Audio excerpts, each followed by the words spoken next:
کە سوکاری قوربانیانی دەریای ئیجە و کەناڵی ئینگلیز لە قەزای ڕانیا گربوونەوەیەکی ماتەمینیان ئەنجامدا و دەڵێن سکاڵا لەسەر لایەنی کەمتەرخەم تۆمار دەکەن کە بوونەتە هۆی ئەو ڕووداوە تراژیدیانە. ڕوویدەمم لە هەر ڕێکخراوێک و لە هەر مرۆڤ دۆستێکە کە دەتوانێت هاوکار بێ لە سۆراغی بێسەر و شوێنەکان ئێمە مەمنونیان دەبین، چونکە ئێمە داوا بکەین یان خەڵکێکی لە ئاستی ڕێکخراوەکان یان کۆسوڵێک یان کەسێکی خەمخۆر داوا کە زۆری فەرقە زایدەن ئێمە وەکو کە سوکاریە قوربانیانە بەڕاستی سکاڵامان هەیە لەسەر لایەنی کەمتەرخەم، چونکە هەموو کورد هەموو دنیا دەزانێ ئەوانە 12 سەعات لەناو ئەودا چاوەڕوانی مەرگ بوون، کەس نەچوە بەهانایانەوە، نە حکوومەتی فەڕەنسا و نە حکوومەتی بەریتانیاش. بۆیە ئێمە وەکو کە سوکاریە قوربانیانە سکاڵامان هەیە لەسەر قاچاقچیەکان، سکاڵامان هەیە لەسەر کەم و کوڕیەکە، لانی کەم ئەوانە مرۆڤ بوون، بە هەموو دنیا دەزانێ ئەم گەنجانەکە کۆز دەکەن باسی مرۆڤ دۆستی و باسی بەهاناوە چوونی ئەو وڵاتانە دەکەن بەداخەوە دوای 90 کەس دوای ئەوەی کە 90 جار پەیوەندی بە هێزی دەریاوانی فەڕەنسا و بەریتانیاوە کراوە، هیچ کەسێک ڕزگاری نەکردوون بە زیندوی دواتر سەرجەمیان لە ڕێگەی ماسیگرێکەوە دۆزراونەتەوە و پۆلیسیان لاگە دەرکراوە لە ئاوەکە دەرهاتوون.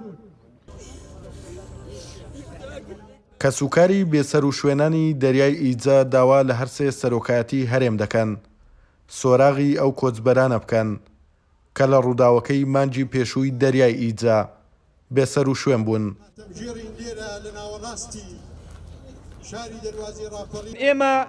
وەکو کە سوکاری بێسەر و شوێنانی دەریای ئیجە ئەو گەنجانی کەوا 57 کەس و ئەوانەی دواتریش کە ڕۆژانی دواتر یەختەکەیان ون بوو داواکارین لە هەرسێ سەرۆکایەتەکەی هەرێمی کوردستان، سەرۆکایەتی هەرێم، سەرۆکایەتی حکومەت، سەرۆکایەتی پەرلەمان و هەرسێ سەرۆکایەتی عێراق و بە تایبەتی تریش فەرماگەی پەیوەندیەکانی دەرەوە، لیژنەی پەیوەندیەکانی دەرەوەی پەرلەمانی کوردستان، وەزارەتی دەرەوەی عێراق کە سۆراغی تەرمی جەنازەی ئەو ڕۆڵانەمان بکات. بە پێی زانیاریە نافەرمیەکان دەوڵەتی یۆنان ئەم جەنازانەی لە شوێنێک شاردۆتەوە ناوێت لەبەر سومعەی سیاسی نێودەوڵەتی ئاشکرایان بکات، چونکە لە کاتی نخومبوونی ئەم جوانە مەرگانە بەداخەوە کەمتەرخەمیان کردووە بەهانایانەوە نەچوون.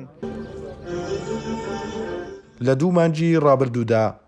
لە کەناڵی ئینگلیز و دەریای ئیجە بەهۆی نقومبوونی یەختی کۆچبەرانەوە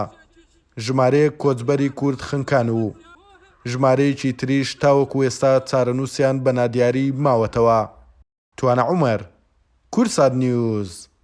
ڕانیا.